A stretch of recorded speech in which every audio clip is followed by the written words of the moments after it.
So today we are going to talk about कि हमें shares में पैनिक सेलिंग नहीं करनी चाहिए, इवन हमें पैनिक बाइंग भी नहीं करनी चाहिए। अब ये कॉन्सेप्ट हम किस तरीके से समझते हैं, मैं आपसे ज़्यादा समय नहीं लूँगा, हार्डली मैं आपसे 4-5 मिनट लूँगा एक एग्जांपल को समझाने के लिए। और इस एग्जांपल में मैंने राकेश झुनझुनवाला सर का पोर्टफोलियो यूज़ करा है।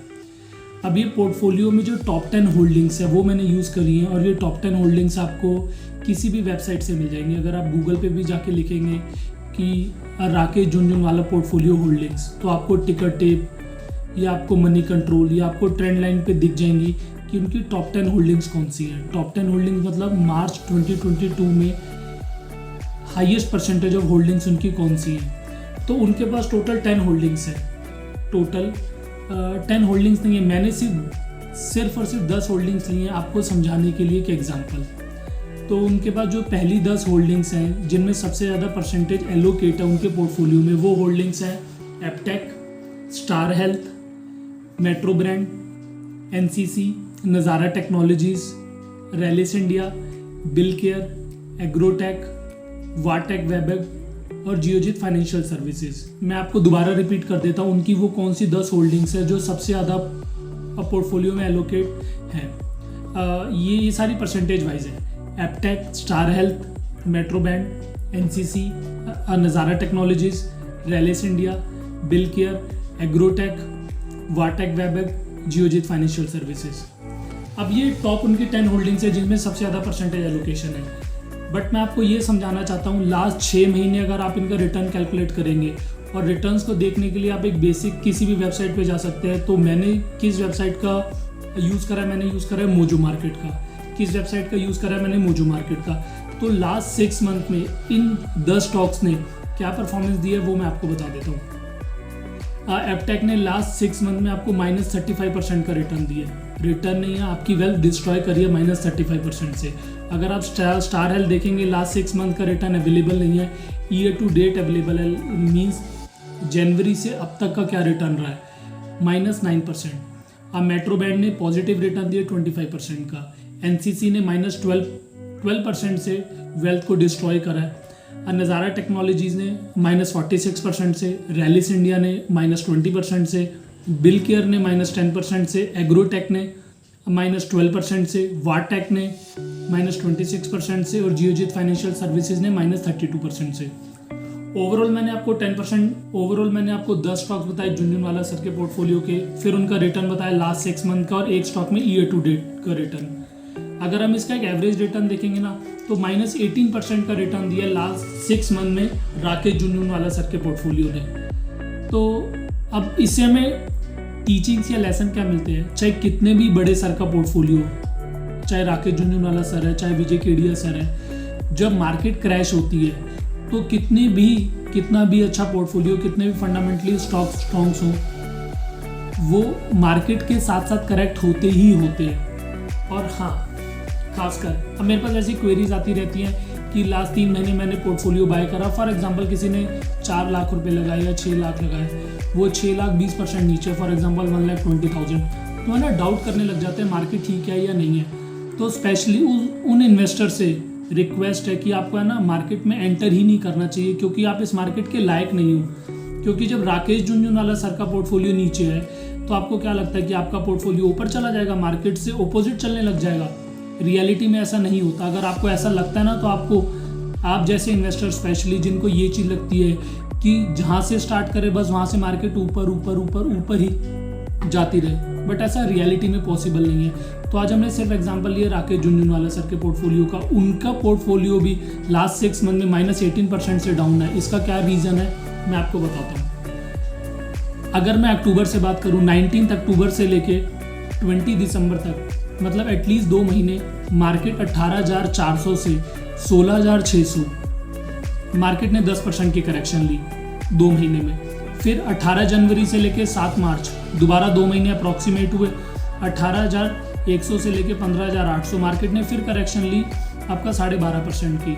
फिर अब तीसरी बार हुआ 5 अप्रैल से 19 में, अप्रॉक्सीमेटली 1.5 महीने हुए, तो मार्केट ने दोबारा 12% की करेक्शन ली। मार्केट ने लास्ट अक्टूबर, नवंबर, दिसंबर, जनवरी, फरवरी, मार्च, अप्रैल, मई, लास्ट 8 महीने में मार्केट ने 3 बार करेक्शन ले लिया, 10%, 12% और आपकी 12% की, और आपको लगता है कि आपका पोर्टफोलियो सिर्फ ऊपर जाएगा, मैं आपको फिर से बार बार याद दिला रहा हूँ कि अगर आपको ऐसा लगता है कि आपका ही पोर्टफोलियो ऊपर जाएगा, इसका मतलब तो कि राकेश झुनझुनवाला सर ही पागल है। आपको ये लग रहा है कि हाँ सिर्फ आपका पोर्टफोलियो ऊपर जाएगा, जब उनके पोर्टफोलियो में जिनकी वेल्थ अराउंड 25,000 या 30,000 करोड़ होगी, जब उनके पोर्टफोलियो ने परफॉर्म नहीं करा, उनके जो सबसे ज़्यादा परसेंटेज होल्डिंग रखने वाले स्टॉक्स है उन स्टॉक्स ने परफॉर्मेंस नहीं दी, तो आपको क्या लगता है आपके स्टॉक्स परफॉर्मेंस दे देंगे? तो स्पेशली ये आप उन इन्वेस्टर से रिक्वेस्ट है कि आप ये ना समझें प्लीज़, क्योंकि ये मैं आपको याद नहीं दिला रहा, ये मैं खुद को भी याद दिलाता रहता हूँ कि ये चीज़ बिल्कुल भी नहीं समझनी चाहिए। जब मार्केट करेक्ट हो रही है तो हमारा पोर्टफोलियो क्यों नीचे आ रहा है? आपको उन इन्वेस्टर्स का पोर्टफोलियो या उन इन्वेस्टर्स की होल्डिंग्स को चेक कर लेना चाहिए कि उनकी होल्डिंग्स भी करेक्ट हुई हैं या नहीं हुई। अगर उनकी होल्डिंग्स भी करेक्ट हुई हैं तो आपका पोर्टफोलियो नीचे आना बहुत एक नॉर्मल है, मतलब बहुत नॉर्मल है, बहुत ज़्यादा नॉर्मल। तो इससे हमें क्या टीचिंग्स मिलती हैं जब मार्केट करेक्ट हो रही है? क्योंकि मार्केट ने लास्ट 8 महीने में 3 बार करेक्शन ली है, 12%, 12% और 12% की।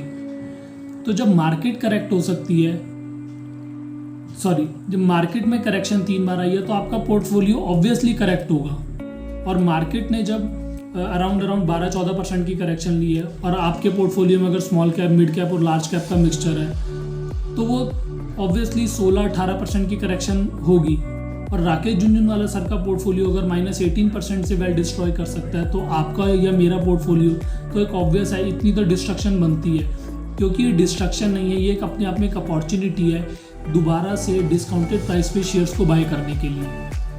तो अब हमें ये समझ आता है इस एक राकेश झुनझुनवाला सर के पोर्टफोलियो से कि हमें बिल्कुल भी नहीं डरना और पोर्टफोलियो के साथ स्टिक रहना। बट पहला रूल क्या कहता है? आपको वो शेयर्स बाय करने हैं जो फंडामेंटली स्ट्रॉन्ग शेयर्स हैं। अगर हाँ आप दूसरे जोमेटो, पेटीएम, पॉलिसी बाजार टाइप शेयर्स बाय करेंगे तो कुछ ज़रूरी नहीं है या कुछ ऑब्वियस नहीं है कि वो दोबारा रिवाइव करेंगे।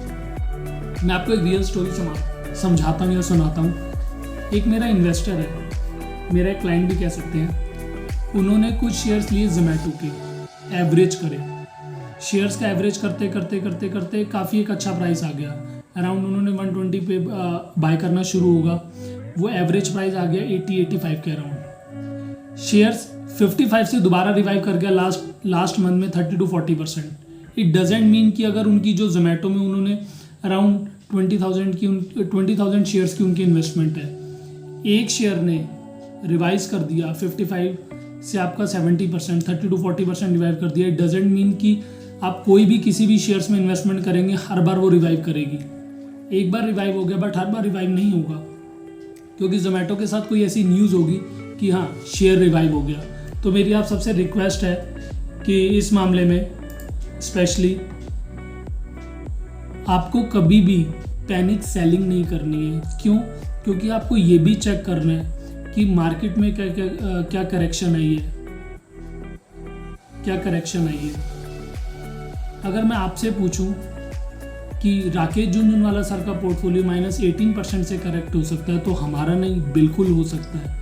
ये मैं आपको नहीं, अपने आप को भी ये बार बार याद दिलाता रहता हूँ कि पैनिक होने की नीड नहीं है इस मार्केट में, क्योंकि सबके पोर्टफोलियो करेक्ट हुए हैं, सिर्फ आपके या मेरे पोर्टफोलियो करेक्ट नहीं हुए। और कितने भी फंडामेंटली स्ट्रॉन्ग स्टॉक्स हों, आप यूट्यूब पे कितनी भी वीडियोस देखते हो कि ये वो 5 शेयर है जो आपको करोड़पति बना देंगे, उसमें एग्जांपल आता है Pidilite industries, astral पॉलीटेक, Balaji एमिनस, Deepak nitrate.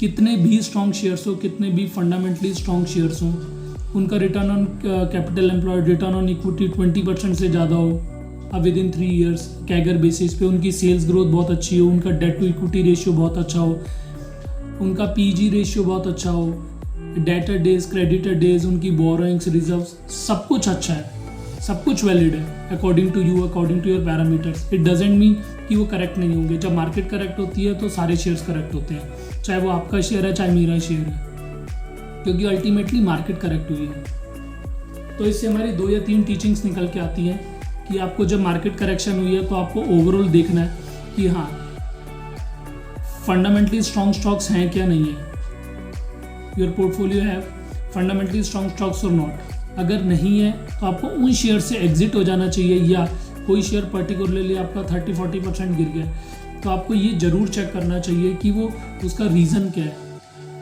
What is the exactly reason behind there fall. 30-40% बहुत एक बड़ा फॉल है किसी भी स्टॉक के, किसी भी इंडिविजुअल स्टॉक के गिरने का।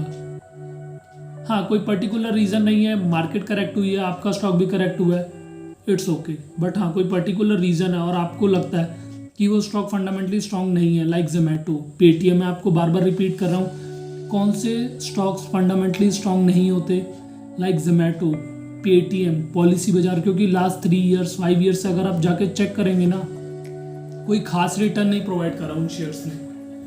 तो जिन शेयर्स ने सिर्फ सेल्स है, कोई उनका नेट प्रॉफिट मार्जिन नहीं है, कोई उनका ऑपरेटिंग प्रॉफिट मार्जिन नहीं है, तो आपको उन कंपनीज में इन्वेस्टमेंट करने की नीड ही नहीं है, क्योंकि हमारे पास कंपनीज में इन्वेस्टमेंट करने के लिए बहुत सारी चॉइसेस हैं। अराउंड 5000 to 6000 कंपनीज लिस्टेड हैं, उसमें से 100 to 100 कंपनीज ऐसी होंगी जो स्ट्रॉन्ग फंडामेंटली कंपनीज होंगी, जिनका profit growth, sales growth CAGR basis पे बहुत अच्छा है, return on equity, return on assets, return on capital employed, उन पैरामीटर्स में लाई करता है जो एक अच्छे इन्वेस्टर्स बोलते हैं, लाइक सौरभ मुखर्जी बताते हैं कि आपकी रिटर्न ऑन इक्विटी या रिटर्न ऑन कैपिटल एम्प्लॉयड, ये एक एग्जांपल है, एक पैरामीटर है, रिटर्न ऑन इक्विटी या return on capital employed more than 20% होना चाहिए। तो अगर आप एक फ़िल्टर लगाएंगे screener.in पे, तो आपको वो दिखेगा कि हाँ, वो रिटर्न ऑन इक्विटी या return on capital employed more than 20% है। तो इट डजेंट मीन कि वो सारी की सारी कंपनीज अच्छी हैं, आपको खुद और जाके बहुत सारे फिल्ट्रेशन करना पड़ेगा कि हाँ, ये कंपनीज अच्छी हैं कि नहीं है। बट अल्टीमेटली आपको उन कंपनीज में ही अपनी पोजीशन बनानी है, उन कंपनीज को बाय या होल्ड करना है मार्केट करेक्शन में, जिनका रिटर्न ऑन कैपिटल एम्प्लॉयड अच्छा है, जिनका रिटर्न ऑन इक्विटी अच्छा है, जिनकी सेल्स ग्रोथ अच्छी है, कैगर बेसिस पे जिनका प्रॉफिट ग्रोथ अच्छा है, प्रमोटर्स होल्डिंग अच्छी है, तो उन कंपनीज में ही इन्वेस्टमेंट करनी है। तो सबसे बड़ा रीज़न इस वीडियो को बनाने का कि आपको बिल्कुल भी पैनिक सेलिंग नहीं करनी है मार्केट करेक्शन में। और अगर आपको ऐसा लगे कि हाँ, पैनिक से कि आपके स्टॉक्स कुछ ज़्यादा ही फॉल हो गया, तो आपको उनका जाके रीज़न देखना है कि पर्टिकुलरली स्टॉक्स क्यों फॉल हुए हैं इतना ज़्यादा। तो मैं इस वीडियो को यहीं पे एंड करता हूँ, ये आपको समझाता हुआ कि हाँ, किसी भी स्टॉक में आप पैनिक सेलिंग नहीं करेंगे जब तक कि आपको उस स्टॉक के बारे में प्रॉपर आप एनालिसिस नहीं कर लेते आफ्टर देयर फॉल। 30-40% हुआ, आपको खुद जाके देखना है कि वो क्यों करेक्ट हुआ है। करेक्शन का रीज़न सिर्फ मार्केट ट्रेंड है, देन इट्स ओके।